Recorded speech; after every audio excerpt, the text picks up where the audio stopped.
Welcome to Lifetime Talks. I'm Jamie Martin, and I'm really excited about this conversation today I'm having with Kenny Ferrer. Kenny is a top performer and classes experience lead at Lifetime in New York City. He taps into his background as a dynamic, seasoned on-camera fitness professional and instructor to lead unforgettably joyful and motivational mindful movement experiences. He pulls from multiple avenues of experience over the last decade plus, including his BA in psychology, his multiple certifications and credentials within yoga, meditation, strength, and conditioning coaching, and from the lessons he learned from his minor league and Division I collegiate baseball career. And he is described as working out with him is like working out with a close friend. Kenny, thanks for coming on with me. Well, thank you for that intro. I feel great about myself so far.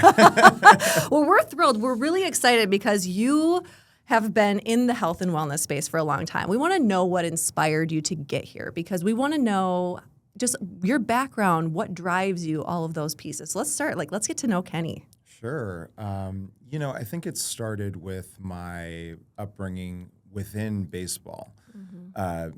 I was a pitcher, and being a pitcher is a really interesting thing because on one level, you're directing the course of the game. You control the pace of the game, at least back then. There are different rules now, but right. On another level, so it's an individual sport. Right. On another level, it's a one-on-one kind of co-op sport because you're always in collaboration with your catcher. And then on another level beyond that, you are really immersed in a team sport because pitchers can't score runs on their own unless they hit home runs, but that's neither here nor there, which I did, but neither here nor there. That's another story. But the point is I was able to experience a broad perspective in multiple contexts, all having to do with movement and energy and focus. And so when I left baseball and I moved to New York City, I had my degree in psychology, and I wasn't really quite sure how I wanted to use it or what I wanted to do yet. And it took me about a year and a half, but I walked into a group fitness class, and I knew about 9 minutes in because I looked at my watch. Yeah. I was like, okay, this is going to be the next step. Oh, that's awesome. And so it really came down to just being honest on a microphone because I had my own ups and downs, which led me into having my own kind of fitness transformation, weight loss transformation. It was about being honest about that with the people on the microphone that then started to lend itself to building community. And I started to see the power, I'll even go as far as to say the life-changing power of not just fitness, but mindful movement, doing something intentionally with other people. And then a million other things happened, and now I'm here. Oh my gosh. Well, we want to get into some of those millions of other things, but I love how you just touched right there. Like one of the key parts of what I'm hearing is that there was a level of vulnerability that you had to be willing to share with the people that you were in front of and with and collaborating with. Talk a little bit about that. And is there any specific example where that really came through and you're like, oh, this can make a difference. This can help me relate more to people. Well, I think it just came down to not being afraid to share appropriate parts of my own story and some of the difficult things that I've had to face, but also not make it about me. And just to turn around and kind of present it in a way in which anyone can connect to it through the lens of their experience. Right. And I started to really notice the power of that when I got my first letter from a regular participant of my 6:45 in the morning Saturday class. Her name was Tiff. And she just wrote me this long letter about the things that she was going through. And it included, her in the midst of a divorce and losing confidence and gaining weight and, just feeling so down on herself and how the class that she was coming to on Saturdays was an anchor for her. And she just kind of stumbled into it and it became this important thing for her. So I started to recognize that, this whole honest storytelling and sharing is a really important part of this. And it also contributes to the energy. Right. It contributes to the texture of the experience. And having multi-layered textured experiences and kind of leaning into the electricity of the moment and the calmness of the moment. All really important things to me. So how has that, from your early days of getting into this space, when was that? When did you get started? That in particular, I had a little stint as a personal trainer Okay. in like 2012, Okay. but that was in 2013, right at the beginning. So how, as you started to have those experiences, started to receive those letters, how did that and all the trainings that you'd been doing, and whether it was yoga, meditation, how did it inform your training philosophy? What is your training philosophy? Yeah, no, so when it comes to my training philosophy, I am training for life, and that's what I encourage people to do. And part of that is understanding the way in which you function on a day-to-day basis and to make sure that you're taking care of yourself. Within MB360, we do something called counterfunctional training, which is to make sure we can kind of find a sense of equilibrium based off of the very common things that one might experience in life. If you're, working at a desk and kind of in this position all day, like you your might notice shoulders after, over. after MB360, you're kind of like this. And so way before I knew anything about MB360 and came here, I was just focused on what are my current goals. And it's so interesting because that led me to face myself. I carried around a lot of shame when I was a kid because I was a standout in baseball from the age of 9 years old, like hands down unequivocally.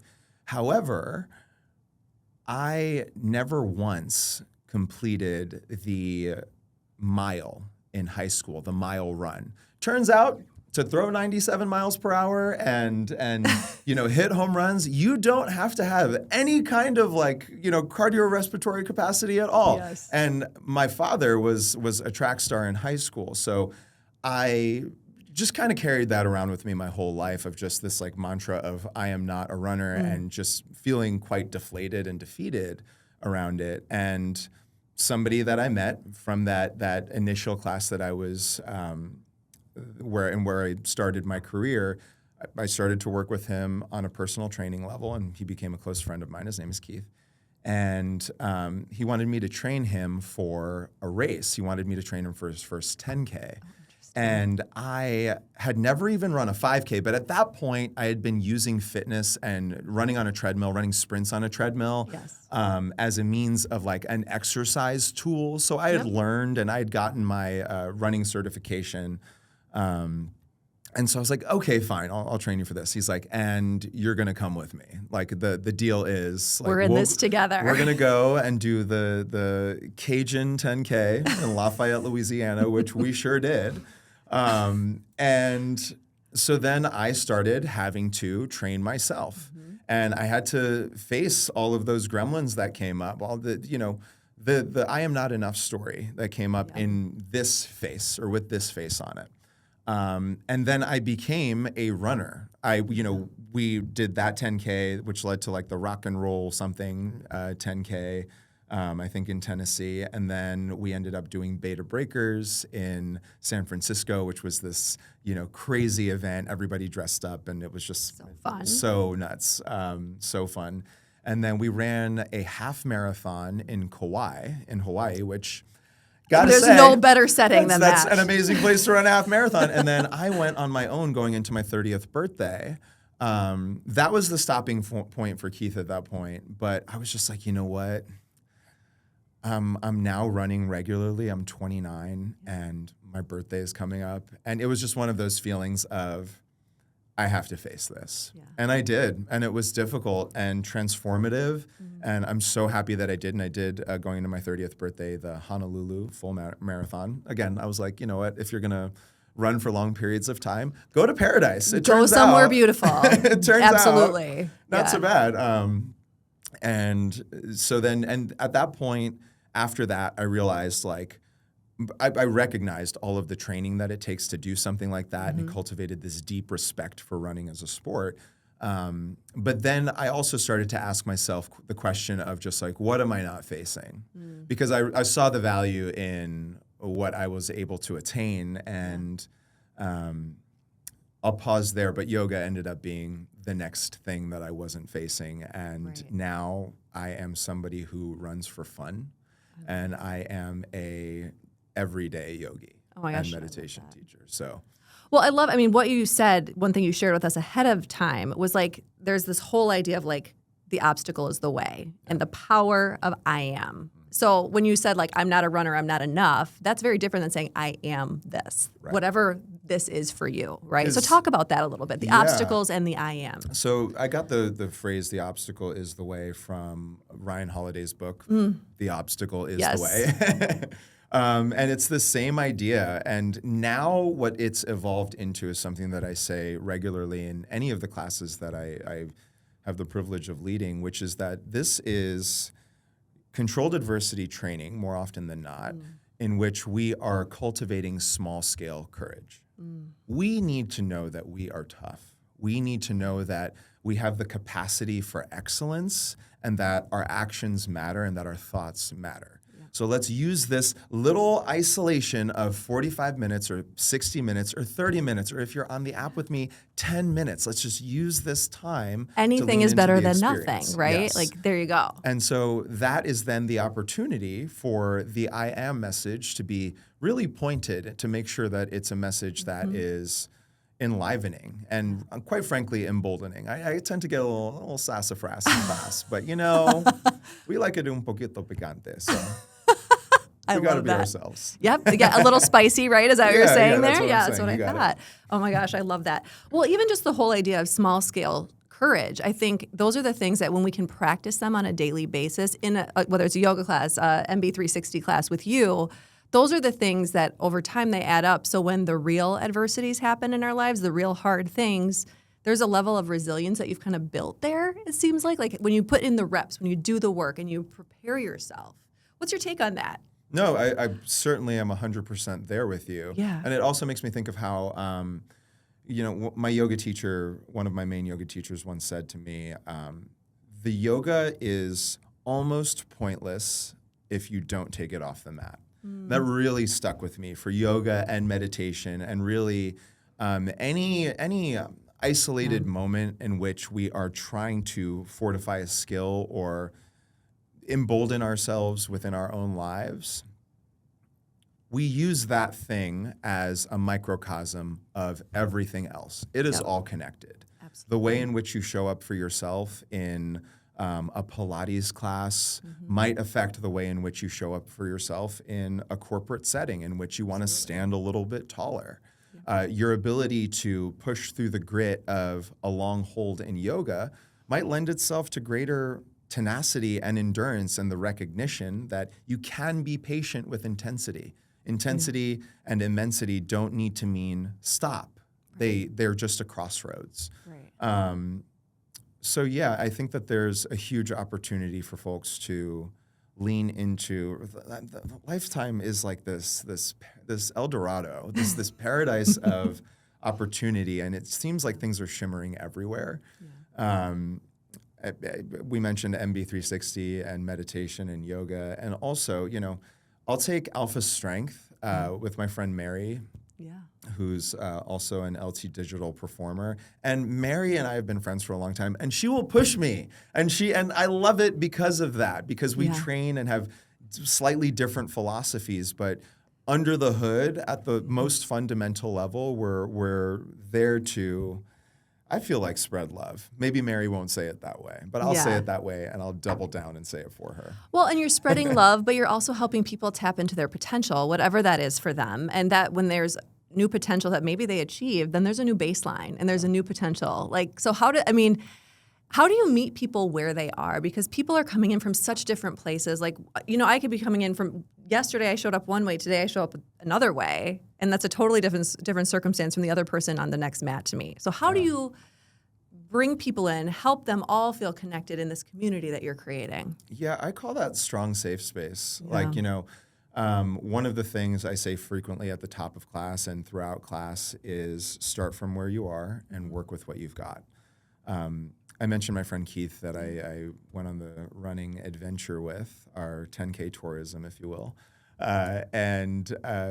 When I first met him, he showed up to class, and this was a dimly lit room, treadmills and strength work on the floor, blasting music, and my playlists are very lit. So blasting music, and it was very good, just got to tell you. Oh my gosh. he looked like a deer in the headlights. Like his eyes were like this big. And Where I was am like, I right now? And I was like, this man is never coming back here. Thanks for coming. Appreciate your attendance. But then he That's came funny. back the very next class, and he kept on coming back and facing that. And then I remember it was after like 2 or 3 weeks of doing this consistently that he asked me after class, he said, when does this get easier? I said, Keith, the point is not for this to get easier. Because what's going to happen is what's already been happening. You're going to choose heavier weight when you recognize that you can do this weight with ease. You're going to go a little bit faster on the treadmill, even by 0.1, because you know that you can now do that. So it's not that it gets easier. You get tougher and you level things up. So I understand in any given class setting that somebody is coming in with their entire emotional history, and I don't know anything about that. Right. But I know what I've been through in my life. And that lends itself to both empathy and compassion. So I feel for everyone that comes into the room. Even if somebody has a face on and they don't seem like they're necessarily receptive, I know that has nothing to do with me. Right. And so I just kind of try and create an environment in which there are multiple avenues to success. It doesn't necessarily have to mean go harder today. It can mean just be intuitive. And again, in MB360, we talk about intuitive intensity. Intuitive intensity is understanding where you are now and what you can add to fortify the experience for yourself. Right. So again, coming in from this place of the other part of Strong Safe Space is being compassionate, but also my class is hard. It is not meant to be easy. Unless it is, if I'm teaching a restorative yoga class, which I don't currently teach at Lifetime, I teach yin, but yin or surrender yin is intense. So I'm aware of what I would say, expected role is in terms of what I hope to offer in any given experience, and I will genuinely be myself in offering that. So take it or leave it. I think love that. Most people take it. Like the way you are unapologetically yourself and you bring that to the table every single day, to every class, to your mat, to everything you're doing is what I'm hearing from you. Yeah, and I think that gives permission to other people to do the exact same thing. And I am emboldened by the people that I admire. And this is a way in which we create these virtuous cycles of, like, I'll tell you what, Megan Thee Stallion is featured in my yoga playlists. So every single one of Megan Thee Stallion's songs is about confidence. Yeah.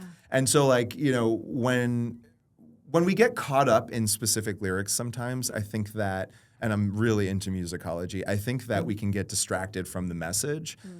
I taught a live stream class today, and there was Megan on the beat and with a song that was all about just like being in one's own power. And I looked around the room because I also had friends in that live stream, and we were all feeling it. That's we were awesome. all there to do the thing.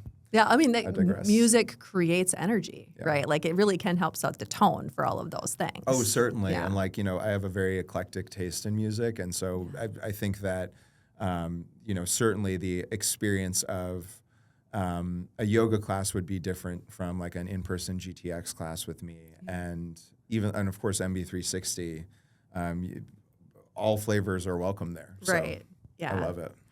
I want to talk a little bit about something you shared ahead of time. You said the way we perceive life is the way we actually live. Let's talk about that, because it really does seem that we talk all the time about like our mind, how we think, affects our actions, but affects our behaviors, right? All of these pieces. Yeah. Why do you make sure like that you think about that and put that into what you're doing as part of your kind of way you approach classes, but maybe approach life too? Sure. So when I did my meditation teacher training, we learned about the concepts of karma and emptiness. And emptiness is basically that we are projecting a nature onto everything at all times. So in a nutshell is that everyone is projecting at all times. Yeah. And if you take a step back and recognize that you are in control of how you choose to perceive any given situation, because we don't really know what, if you're writing something down, I could tell myself the story that this is something, negative and frightening, and, that would just feed this pattern of negative self-talk, which like a groove in the sand, and we can think of this term samskara in yoga, like a groove in the sand. The more you think it, and we now know with neuroplasticity, Yes. the deeper that groove gets, and the more we're just going to mentally go there. So if you start to take the reins on your thoughts, and the best way to do this, in my opinion, is to meditate. I meditate every day of my life, and I haven't missed a day in several years. When you take a step back and start to recognize that we are always acting in accordance with our thoughts, we start to realize we should really pay attention to what those thoughts are and figure out a way to genuinely believe in thoughts that are beneficial and generative for ourselves and the world around us versus ones that cause division within ourselves and the world around us. Well, right. If we're going to just continue if we think negatively about ourselves and we keep in that thought pattern, that's how our lives are going to feel, right? It doesn't feel like there's any good there, but if we can switch it around, right? Certainly. How do we take a more positive or authentic, meaningful approach to that? And this is totally regardless of what the actual objective circumstances are. Because, you can have... I once heard this quote, I think it was from Father Richard Rohr, a Franciscan friar, who said, gratitude is going from... So to experience gratitude, it's moving from the need to have what you want to the decision to want what you have.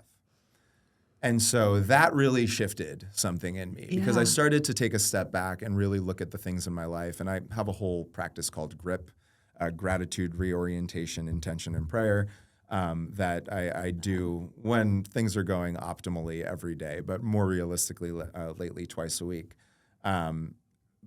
Gratitude totally shifts the lens with which we experience life, and it makes it a lot easier to draw new grooves that will get you out of those negative self-talk grooves.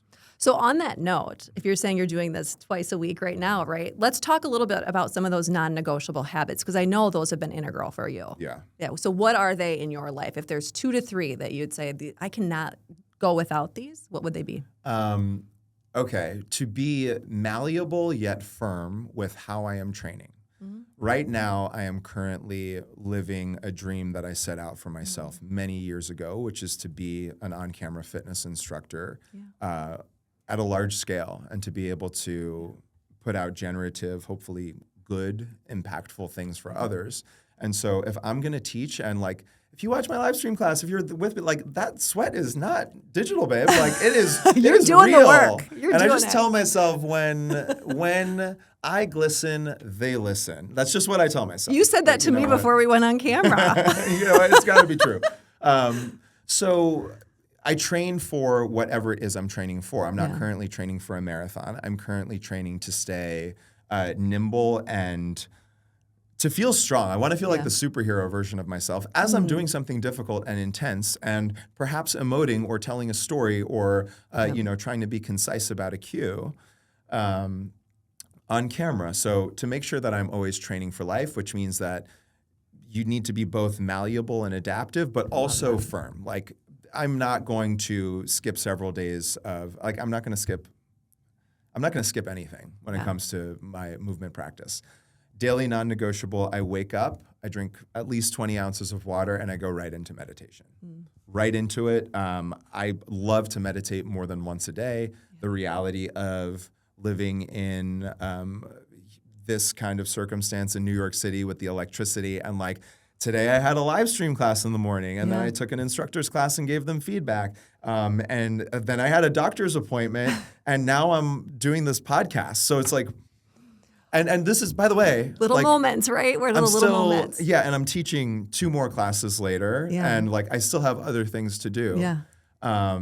So I know that the second meditation or a different opportunity for meditation might not come up. Therefore, I will take the opportunity as it presents itself. Right. Which is right out of the gate, first thing in the morning. So I've become disciplined in waking up on time to be able to do that. Yeah. And then skincare routine. Come on. Tell me, what is your skincare routine? This is huge. It's an 11-part skincare routine. Okay, it is too much. You need a can't whole get into separate that. podcast. Yeah. No, you know what? Honestly, during the pandemic, I had time. So I was just let's figure this out. Let's take and then care I just of like, ourselves. found different cleansers, and I've got this laser mask that I use at night. So I do it in the morning and the evening. And it looks very silly, but I feel like Iron Man, and I don't hate feeling like Iron Man. So Right. there we Again, are. lean into that superpower feeling, right? Exactly. Like when you have it. We My agree. last question, because you have said this a few different times. You mentioned storytelling. Mm-hmm. Why do you think storytelling is so important with what you do? We are all living unique experiences. And what's interesting, like if you look at me, you might see a bunch of different things and make a bunch of different assumptions. Tattoos of flowers, brown, big, personality is a certain way, all of these different things, ethnically ambiguous. It's such a mystery. Who knows? I mean, I know, but like you don't know unless Right. you know. I don't know. Yeah. And I've come to realize, and I learned this at a very young age, that our differences are like materials, and we can use these materials to build blockades that cut us off from each other or bridges. Yeah. And so what's important for me is to be honest and transparent about my experience so that hopefully somebody else can recognize our sameness through our differences. Somebody else has their version of Megan the Stallion, their version of, artist that activates them, that brings that fire from within. My baseball journey might be somebody else's sewing journey. And learning that we can experience each other's stories in this way lends itself to this sense of unity. And when it comes to this idea of the healthy way of life, we're healthy in community. Yeah. We need each other. And so, yes, embolden yourself and find the individual power of who you are, but at the same time, recognize that you are a part of a collective, and both of them are important. It is always yes and rather than either or. I love it's something I say myself. It's yes and, both and. Like, let's try and find a way to bring it all together, right, whenever we can. Did I miss anything? Is there anything else you want to make sure that we share with our listeners and anyone else who's tuning in? Yeah, I mean, if you can't tell by now, I'm pretty loquacious. I can just talk and talk and talk. We could talk all day. We really could. We could. I think that's it for now. I think that when it comes to, if anybody's listening right now who's just getting started and doesn't really know where to start, understand that the LT Digital app is full of resources. And committing to a few minutes of something, whether that is a few minutes of meditation, a few minutes of just mindful movement, getting yourself started and letting yourself initiate enables you to start building momentum. Small wins. Oh, the other non-negotiable every day is making my bed. It is my second small win. Yeah. I'm bringing water and meditation into one, but you know what I'm trying to say. And this has a neurological response and actually helps us feel good about ourselves in a really minuscule way. So I guess what I would say is that we can go very far. Mm-hmm. So it is small, manageable steps that lead to significant strides. Yep. Start somewhere, one day at a time. Yeah. All right. Well, Kenny, thank you so much for joining me. We want to make sure that our listeners and viewers can find you. You are on Instagram at Kendorphins. Kendorphins. I was doing that before the Barbie movie. Let me be very clear.